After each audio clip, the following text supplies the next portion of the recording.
क्या औरत का दर्द सिर्फ उसका अपना होता है?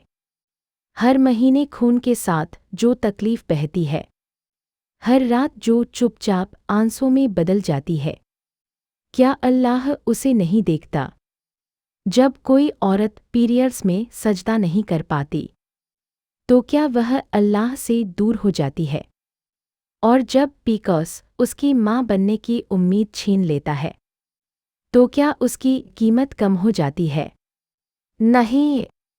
इस्लाम औरत को शर्म नहीं देता, रहमत देता है। आज हम उस सच्चाई से पर्दा उठाएंगे जो किसी ने खुलकर नहीं बताई। पीरियड हेल्थ पीकॉस और अल्लाह की नज़रों में औरत की असली इज्जत। इस्लाम एक मुकम्मल जीवन प्रणाली है। वह केवल इबादत ही नहीं, बल्कि शरीर, आत्मा और समाज तीनों की हिफाजत करता है। औरत का शरीर अल्लाह की अमानत है। पीरियड्स, हैज़ और पीसीओएस कोई शर्म की बात नहीं, बल्कि कुदरती और चिकित्सकीय वास्तविकताएं हैं। इस्लाम इन्हें बीमारी या गुनाह नहीं मानता, बल्कि रहमत और आजमाइश के तौर पर देखता है। अध्याय 1, इस्लाम में औरत की सेहत का स्थान। कुरान कहता है, और अपने आप को हलाकत में न डालो। सूरह अल-बकरा 2:195। इस आयत से साफ है कि सेहत की हिफाजत फ़र्ज़ है। नबी अशरफ दी ने फरमाया, तुम्हारे जिस्म का भी तुम पर हक है। इसलिए पीरियड हेल्थ या पीसीओएस की अनदेखी करना इस्लामिक तालीम के खिलाफ है। अध्याय 2, पीरियड्स, हैज़ क्या है? पीरियड्स एक कुदरती जैविक प्रक्रिया है जिसमें हर महीने गर्भाशय की परत झड़ती है। इस्लाम इसे नापाकी नहीं, बल्कि फितरी हालत मानता है। कुरान का मार्गदर्शन। वे तुमसे हैज़ के बारे में पूछते हैं, कह दो वह तकलीफ की हालत है। सूरह अल-बकरा 2:222। यहाँ तकलीफ कहा गया है, गुनाह नहीं। अध्याय 3, हैज़ में इबादत का हुक्म। इस्लाम ने औरत पर रहमत करते हुए कुछ इबादतों से छूट दी है। जिन कामों से छूट है: नमाज माफ़, रोज़ा माफ़, बाद में कज़ा, कुरान को सीधे हाथ लगाना इख्तिलाफ है, तिलावत दिल से या दुआ की शक्ल में जायज़। जो जायज़ है: दुआएं, ज़िक्र, सुबह शाम के अज़कार, दीन की बातें सुनना, सदकाए, सब्र की नीयत। दाइन और इशारा करती तर्जनी। यह छूट कमज़ोरी नहीं, बल्कि अल्लाह की रहमत है। अध्याय 4, पीरियड हेल्थ, इस्लामिक नज़रिए से देखभाल। 1, सफाई तहारत। नबी अशरफ दी ने सफाई को आधा ईमान बताया। साफ कपड़े, शरीर की सफाई, बदबू और इंफेक्शन से बचाव। 2, दर्द और तकलीफ। इस्लाम दर्द को सज़ा नहीं, बल्कि कफ़ारा मानता है। मुसलमान को जो भी तकलीफ पहुंचती है, उससे उसके गुनाह झड़ जाते हैं। अध्याय 5, पीसीओएस। पीकॉस क्या है? पीकॉस एक हार्मोनल समस्या है जिसमें पीरियड्स अनियमित होते हैं, हार्मोन बिगड़ते हैं, वजन बढ़ सकता है, चेहरे पर बाल आ सकते हैं, प्रेगनेंसी में दिक्कत हो सकती है। दाइन और इशारा करती तर्जनी। यह कोई लानत नहीं, बल्कि इलाज योग्य बीमारी है। अध्याय 6, पीसीओएस और इस्लाम। इस्लाम बीमारी को 3 नज़र से देखता है: आज़माइश, सफाई, गुनाहों की माफ़ी, तरक्की का ज़रिया। नबी अशरफ दी ने फरमाया, अल्लाह ने कोई बीमारी नहीं उतारी सिवाय इसके कि उसका इलाज भी उतारा। अध्याय 7, पीसीओएस में सब्र और उम्मीद। पीकॉस में औरत अक्सर मायूस, शर्मिंदा, डरी हुई, खुद को अधूरा समझने लगती है। इस्लाम कहता है, अल्लाह किसी जान पर उसकी ताकत से ज़्यादा बोझ नहीं डालता। दाइन और इशारा करती तर्जनी। तुम अधूरी नहीं हो। दाइन और इशारा करती तर्जनी। तुम्हारी कीमत अल्लाह के नज़दीक कायम है। अध्याय 8, पीसीओएस और शादी। इस्लाम में शादी सेहत पर नहीं, अखलाक और ईमान पर आधारित है। अगर पीकॉस के कारण देर हो रही है, यह गुनाह नहीं, यह नसीब की कमी नहीं, यह अल्लाह की हिकमत है। हो सकता है तुम किसी चीज़ को नापसंद करो जबकि उसमें तुम्हारे लिए भलाई हो। अध्याय 9 पीसीओएस और माँ बनना। पीकॉस के बावजूद बहुत सी औरतें माँ बनती हैं। इस्लाम में औलाद रहमत है और न मिलना भी आजमाइश। अल्लाह जिसे चाहता है बेटियां देता है, जिसे चाहता है बेटे देता है और जिसे चाहता है बांझ रखता है। दाइन और इशारा करती तर्जनी बांझ होना अल्लाह की नाराज़गी नहीं। अध्याय 10 इलाज कराना क्या जायज़ है? हाँ, बिल्कुल जायज़ है। डॉक्टर को दिखाना, दवा लेना, लाइफस्टाइल सुधारना, यह सब तवक्कुल के खिलाफ नहीं बल्कि तवक्कुल का हिस्सा है। अध्याय 11 दुआएं हिंदी अर्थ सहित। 1 सब्र की दुआ।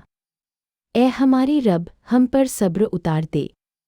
2 शिफा की दुआ। ए अल्लाह, तू शिफा देने वाला है, तेरे सिवा कोई शिफा नहीं। 3 दिल की तसल्ली। अल्लाह हमारे लिए काफ़ी है। अध्याय 12 समाज की गलत सोच और इस्लाम। पीरियड्स को गंदा समझना, पीकॉस वाली औरत को कमतर समझना, शादी या औलाद से जोड़ना, दाइन और इशारा करती तर्जनी, यह सब जाहिलियत है, इस्लाम नहीं। अध्याय 13 आत्मसम्मान सेल्फवर्थ। इस्लाम औरत की कद्र उसके ईमान, अखलाक, सब्र, नियत से करता है, न कि उसके हार्मोन से। अध्याय 14 मर्दों के लिए पैगाम। बीवी की हालत समझो, मजाक न उड़ाओ, ताना न दो, साथ निभाओ। नबी अशरफ दिएफे ने फरमाया, तुम में सबसे बेहतर वह है जो अपनी औरतों के लिए बेहतर है। अध्याय 15 आखिरी पैगाम। पीरियड्स और पीकॉस शर्म नहीं, गुनाह नहीं, कमज़ोरी नहीं, यह अल्लाह की बनाई हुई फितरत और आजमाइश है। अगर तुम सब्र कर रही हो, इलाज कर रही हो, दुआ कर रही हो तो तुम अल्लाह की नज़रों में बहुत ऊंचे दर्जे पर हो। इस्लाम औरत को तकलीफ में छोड़ता नहीं बल्कि उसे इज्जत, रहमत और उम्मीद देता है। पीरियड हेल्थ और पीकॉस दोनों में इल्म, इलाज, सब्र और दुआ, यही इस्लामिक रास्ता है। अध्याय 16 मानसिक सेहत, मेंटल हेल्थ और इस्लाम। पीरियड्स और पीकॉस केवल शारीरिक नहीं, मानसिक आजमाइश भी है। मूड स्विंग्स, घबराहट, डिप्रेशन, ये सब आम है। इस्लाम मानसिक तकलीफ को भी हकीकी दर्द मानता है। नबी अशरफ दिएफे की दुआ थी, ए अल्लाह, मैं चिंता और गम से तेरी पनाह चाहता हूँ। दाइन और इशारा करती तर्जनी, इसका मतलब है कि चिंता कोई कमज़ोरी नहीं बल्कि ऐसी हालत है जिससे पनाह मांगी जाती है। अध्याय 17 सब्र का असली मतलब। अक्सर सब्र को चुप रहना समझ लिया जाता है। इस्लाम में सब्र का मतलब है शिकायत को गुनाह न बनाना, अल्लाह पर भरोसा रखना, इलाज और कोशिश जारी रखना। बेशक अल्लाह सब्र करने वालों के साथ है। पीकॉस या पीरियड्स की तकलीफ में सब्र करना इबादत है। अध्याय 18 औरत का शरीर अल्लाह की अमानत। इस्लाम कहता है, अमानतों को उनके हकदारों तक पहुंचाओ। तुम्हारा शरीर तुम्हारे पास अमानत है। भूखा रहकर खुद को सजा देना गलत, शर्म के कारण इलाज न कराना गलत, दर्द को छुपाना जरूरी नहीं। अध्याय 19 घरेलू माहौल और औरत की सेहत। पीकॉस और पीरियड हेल्थ पर घर का माहौल गहरा असर डालता है। सास ससुर, माता पिता की जिम्मेदारी, ताने न दे, दूसरों से तुलना न करे, इलाज में मदद करे। इस्लाम जुल्म को हराम करता है, तानों का जुल्म भी शामिल है। अध्याय 20 औरत खुद को कैसे संभाले। 1 इल्म हासिल करो।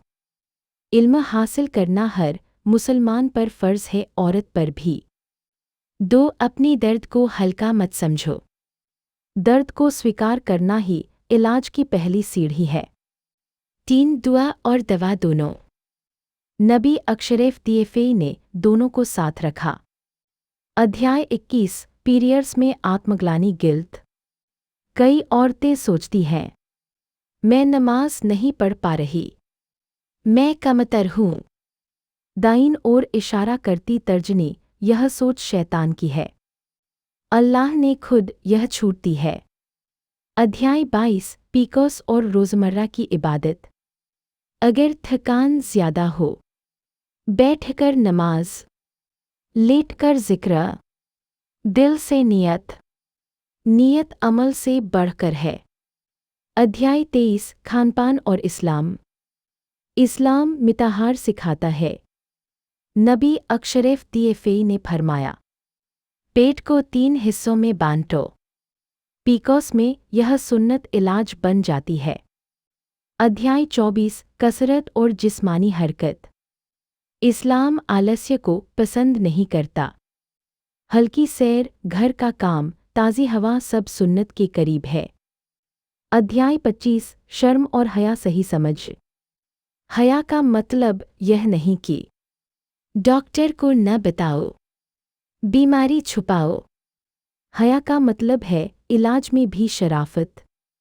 अध्याय 26 तलाक और सेहत को जोड़ना गलत सोच। बीमारी को तलाक का कारण बनाना इस्लाम के खिलाफ है। नबी अशरफ दिए ने कभी औरत को बीमारी पर नीचा नहीं दिखाया। अध्याय 27 औलाद न होना और औरत की कद्र।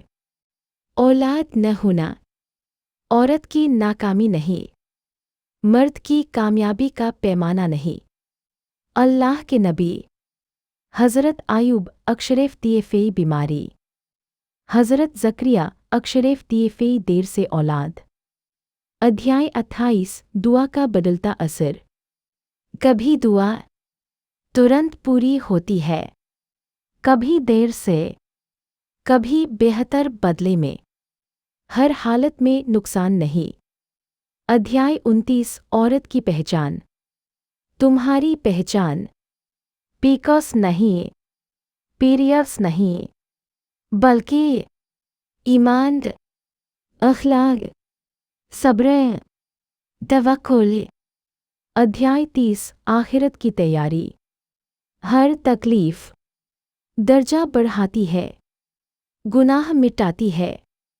क़यामत के दिन सबसे ज़्यादा इनाम सब्र वालों को मिलेगा। अध्याय 31 समाज के लिए पैगाम। मस्जिदों में इस पर बात हो, मदरसों में सही तालीम हो, घरों में सहानुभूति हो। यही इस्लाम है। अध्याय 32 औरतों के लिए खास नसीहत। खुद से नफ़रत मत करो, खुद को दोष मत दो, अल्लाह से उम्मीद मत छोड़ो। अध्याय 33 मर्दों के लिए आखिरी बात। अगर तुम अपनी बीवी की तकलीफ समझते हो, तो तुम सुन्नत पर हो। अध्याय 34 आखिरी दुआ। ए अल्लाह, हर उस औरत को शिफा दे जो खामोशी से दर्द सह रही है। उसके सब्र को उसकी ताकत बना दे और उसकी तकलीफ को उसकी जन्नत का रास्ता। पीरियड हेल्थ और पीकोस। दाईं ओर इशारा करती तर्जनी शर्म नहीं। दाईं ओर इशारा करती तर्जनी गुनाह नहीं। दाईं ओर इशारा करती तर्जनी अभिशाप नहीं, बल्कि चेरी ब्लॉसम। अल्लाह की हिकमत, आजमाइश और रहमत। Cherry blossom